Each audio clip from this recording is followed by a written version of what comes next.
Help is coming for the family of a U.S. citizen who was murdered in Tijuana in a mass killing. As News 8's David Gottfredson reports, San Diegans donated enough money over the weekend to bring Philip Caldwell's body back home to the United States.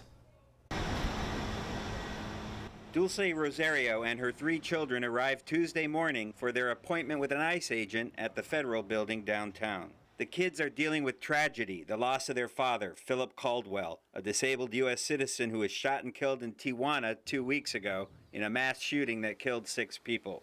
The murder happened just 2 days after Dulce, who is a Mexican national, and her 3 kids, who are U.S. citizens, crossed into the United States to claim asylum.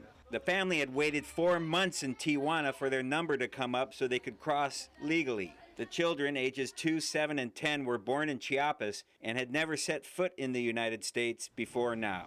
Dulce is fitted with a GPS tracking device on her ankle. Catholic Charities of San Diego is helping the family navigate the asylum process. We know that tragedy that struck the family, and that's obviously the worst case scenario that could have happened, but she is fighting her case from within, and that's always better than being outside. On Friday, San Diego County Supervisor Nathan Fletcher launched a GoFundMe page to help the family raise money to transport Caldwell's body back to the United States. You know, you want to hug the kids and you want to tell the mom like it's going to be okay.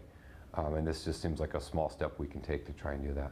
Dozens of people donated over the Labor Day weekend, raising almost $4,000, including a $1,000 donation from Manpower CEO Mel Katz. The Spielman Family Foundation also stepped up, donating the remainder of the money needed for mortuary and funeral services in San Diego and transportation for final burial in Alabama. The widow is grateful for the outpouring of support.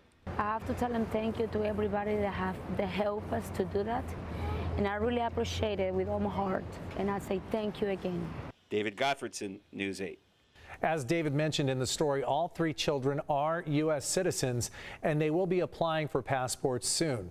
Caldwell's father is traveling here from Fresno to identify his son's remains in the Tijuana morgue.